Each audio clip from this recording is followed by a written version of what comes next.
Actuellement en Estonie, à Tallinn, on vient de finir un challenge avec un client, du coup j'ai plein d'appels de vente aujourd'hui. Et là pour le coup je pensais à 3 choses qui peuvent vraiment pour le coup t'aider. Avec cette prise de recul que j'ai fait, parce que ça fait 7 ans que j'entreprends et du coup en 7 ans il s'est passé plein de choses. J'ai fait plein d'erreurs, ce qui me permet aujourd'hui de comprendre comment ne pas refaire ces mêmes erreurs. Et te partager mes 3 vrais secrets. Je sais que c'est un peu du marketing de dire...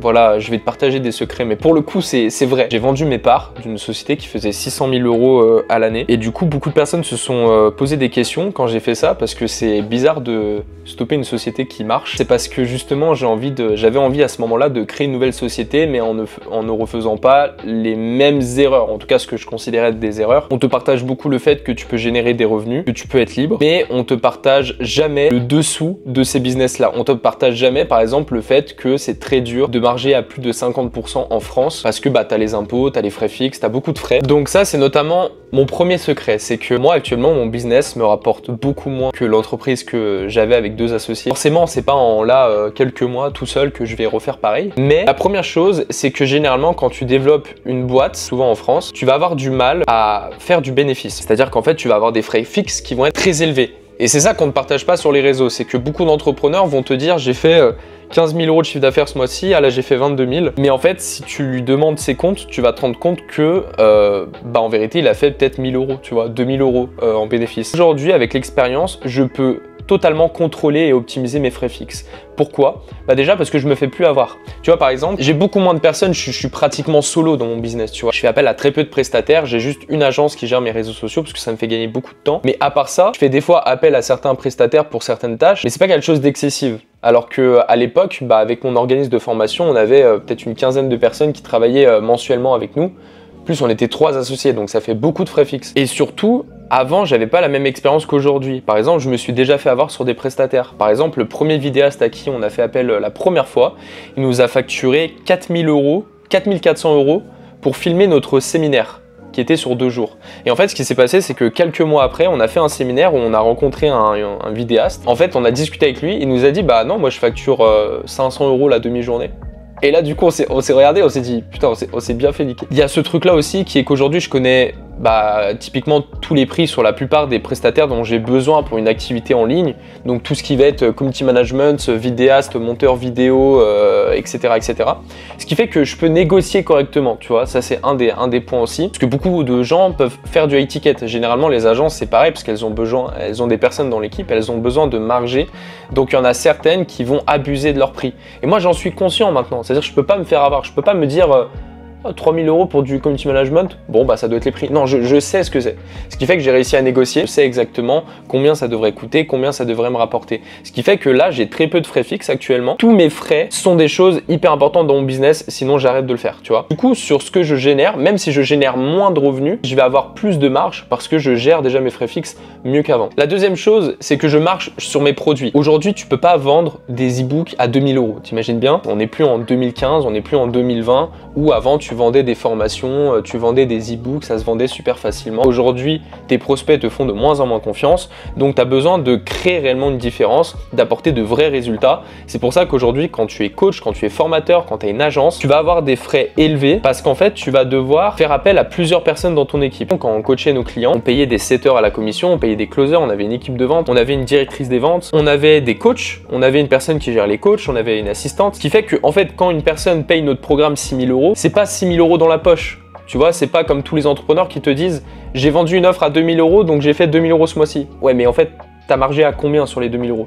Et tu vois, nous, c'était le même problème, on margeait très peu. Donc là, c'est pareil, sur mes produits actuels, je réussis à bien marger, bien au-delà des 50%. Sur mes produits, tu vois, j'ai pas besoin actuellement de coach, j'ai pas besoin de closer, de setter, j'ai des techniques différentes de vente et qui marchent tout aussi bien que les appels de vente, mais du coup, ça me permet d'avoir des marges plus intéressantes et de scaler beaucoup plus facilement. Chacun des produits que je crée, que ce soit une formation, un programme d'accompagnement, je vais optimiser le temps, l'argent et l'énergie que je vais passer dessus. Pourtant, c'est des produits de très bonne qualité. Fais en sorte que dans ton activité, tu puisses avoir des produits qui marchent. Parce qu'en fait, si tu fais du high ticket, tu vends des offres chères, mais tu marges à 20%, quelle est l'utilité de faire ça? Parce qu'en plus, quand tu fais du high ticket, tu vas devoir être beaucoup plus actif avec tes clients, apporter des résultats encore plus massifs.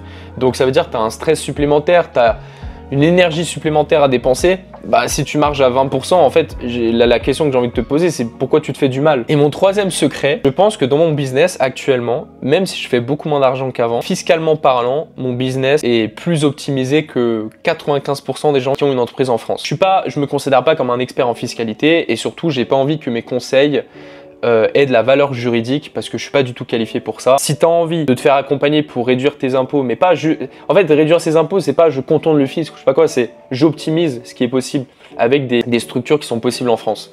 Donc moi, ma société est en France, je ne suis pas à Dubaï ou aux US ou autre. Faut savoir qu'en France, en termes d'impôts sur les sociétés par exemple, c'est très bien la France, tu vois, genre beaucoup de personnes taillent la France et d'ailleurs je suis pas la personne qui défend le plus la France d'un point de vue imposition, mais il faut dire que au niveau des sociétés, c'est pas le problème en vérité. C'est-à-dire que quand tu as une société, en fonction de ton revenu, parce que je sais plus c'est quoi la tranche, mais en fait la première tranche, tu vas payer 15% d'impôt sur les sociétés. C'est pas énorme, tu vois, 15%.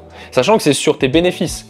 Parce que ça aussi, faites attention quand vous êtes micro-entrepreneur, au début c'est bien. Voilà, pour démarrer c'est bien. Mais le truc c'est que si en micro-entreprise, tu as beaucoup de dépenses, ce qui est souvent le cas au début, parce que tu as besoin de te former, tu as besoin de te faire accompagner, des fois c'est pas forcément le plus rentable. Tu vois, parce que moi je l'ai vécu, c'était en 2021, j'étais encore étudiant, ça c'était fou cette période parce que en 2021, début 2021, j'ai créé un SaaS pour la première fois, j'ai créé un logiciel, j'étais encore étudiant et j'ai fait un mois à 20 000 €. C'était la première fois de ma vie, j'ai trouvé ça incroyable, j'ai fait 20 000 €. Je me rappelle encore, j'étais dans les couloirs de mon lycée et genre je regarde mon compte bancaire, j'avais genre 14 000 € sur mon compte perso. Mais par contre, ce qui est fou, c'est que genre quelques jours après, il me restait plus que 2 000 €. Pourquoi? Parce que en fait, j'ai fait 20 000 €. Donc tu pourrais dire, putain, le gars il est étudiant, il a fait 20 000 € et tout. Sur les 20 000 €, j'ai payé le développeur, j'ai payé mes affiliés, j'ai payé des prestataires aussi qui m'ont fait des designs par rapport aux produits que je vendais. Du coup, sur les 20 000 €, j'ai presque redépensé 20 000 € parce qu'en plus, quand tu es en auto-entreprise, même si tu fais, bon j'abuse, hein, mais même si tu fais 100 000 €, en fait, si sur les 100 000 €, tu redépenses 100 000 €, t'es quand même imposé sur les 100 000 €. Ça veut dire que les 23 et quelques % de cotisation sociale que tu vas devoir payer en tant que micro-entrepreneur, même si tu as 0 sur ton compte, tu vas devoir les payer, tu vois.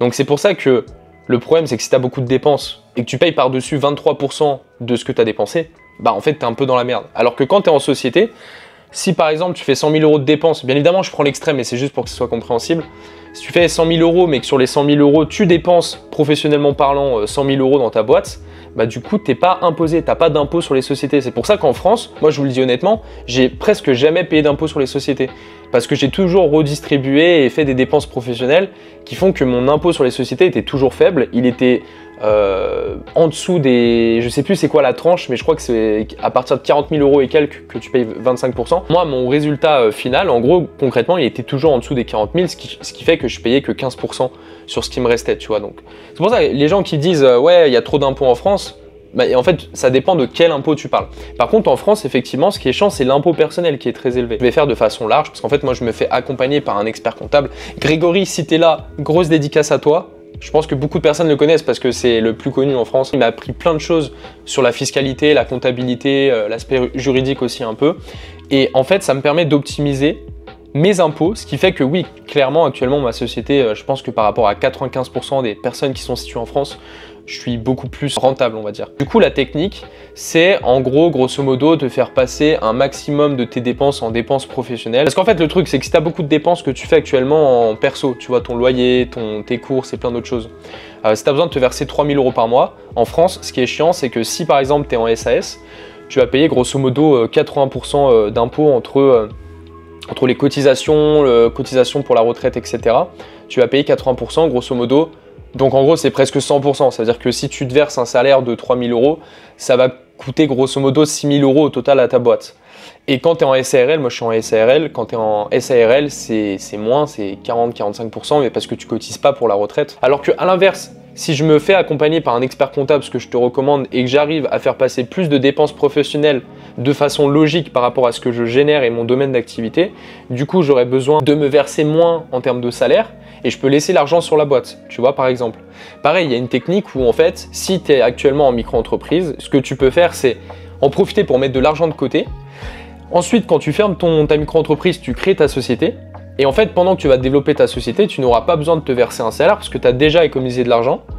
Et du coup, tu peux pendant 1 an développer ta boîte sans te verser de salaire, donc ne pas avoir d'impôt par rapport à ça. Et à la fin de l'année, tu te verses des dividendes qui sont à hauteur de 20 ou 30% en France. Je ne sais plus exactement, je ne me suis pas encore versé de dividendes. Mais du coup, tu vas pouvoir optimiser tu vois, tes impôts. Il y a aussi des techniques avec des clients avec qui je travaille où en termes de TVA, tu peux optimiser. Mais ça, c'est un autre débat aussi. Entre le fait que je marge beaucoup plus sur mes produits, j'ai une marge plus importante. J'ai aussi un business model, je pourrais le mettre en 4e point, mais j'ai un business model qui est plus scalable que 95% des entrepreneurs. Si demain j'ai envie de passer, c'est un exemple, hein, ça se fait pas comme ça bien évidemment, mais en fait si j'ai envie de passer de 20 à 40 000 euros par mois, je pourrais le faire 10 fois plus rapidement que des personnes qui ont plein de personnes dans leur équipe, qui ont besoin d'avoir des closers, qui ont besoin de recruter des closers, de les manager, de les former, puis après ils vont avoir des closers qui vont partir, puis qui vont revenir, puis après il faut prendre un directeur des ventes. Et tu vois, quand tu as beaucoup de frais fixes, bah, ce qui se passe, c'est que quand tu as envie de scaler, tu peux pas le faire du jour au lendemain. Pourquoi? Parce que, je te donne un exemple, c'est que, imagine tu mets 10 000 euros en pub, et grâce aux 10 000 euros, tu fais 40 000 euros de vente. Tu te dis, c'est stylé, bah du coup, je vais mettre 20 000 euros en pub, je vais faire 80 000 euros de vente. Ouais, mais le problème, c'est que si tu passes de 10 000 à 20 000 euros de pub, potentiellement, à la fin du mois, tu n'auras pas 200 appels de vente avec des prospects, tu en auras 400. Mais du coup, 400, faut les gérer humainement parlant. Ça veut dire quoi? Ça veut dire que tu vas devoir doubler le nombre de personnes dans ton équipe. Tu vas devoir doubler le nombre de closers. Mais si tu doubles le nombre de closers, il y a encore plus de gestion, plus de management à faire. Donc potentiellement, ça va te prendre beaucoup plus de temps, ça c'est sûr, c'est une évidence.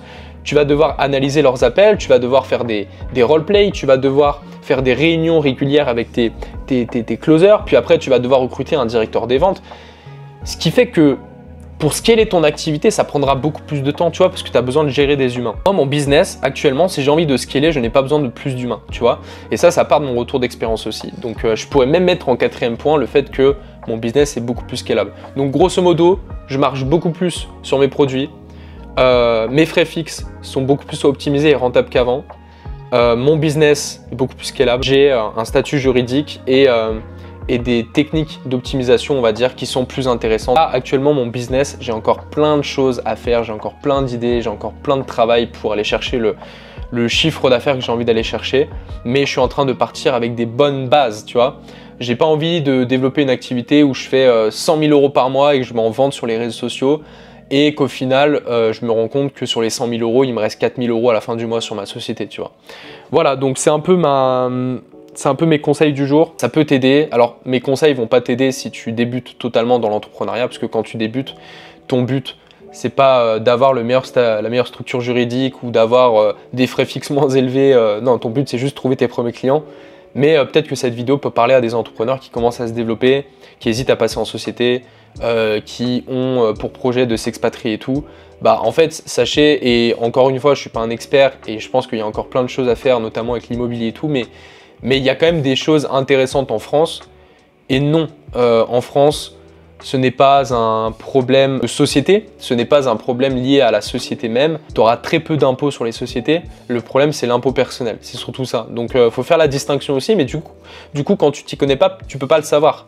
On a juste l'impression que la France est un enfer fiscal. Alors oui, il y a plein de choses à revoir, j'imagine, mais il y a plein de choses qui vont pas. Mais tu peux optimiser. Et je t'assure que c'est pas non plus une catastrophe d'avoir sa société en France. Ça dépend de comment toi tu vas le gérer surtout. Voilà. Autre point, si tu as envie de développer ton activité avec mes conseils, avec mon retour d'expérience justement sur les 7 ans que j'ai pu passer dans l'entrepreneuriat, bah, tu peux t'inscrire juste en bas. On fait souvent des challenges. Au moment où je sors cette vidéo, je ne sais pas ce sera quelle date, mais on fait souvent des challenges avec un de mes collaborateurs pour expliquer aux entrepreneurs comment ils peuvent lancer des systèmes de vente sur leur business, les automatiser et avoir beaucoup plus de marge. Donc si ça t'intéresse, tu peux cliquer sur le lien juste en dessous et nous on se retrouve dans une prochaine vidéo, j'imagine. Bye!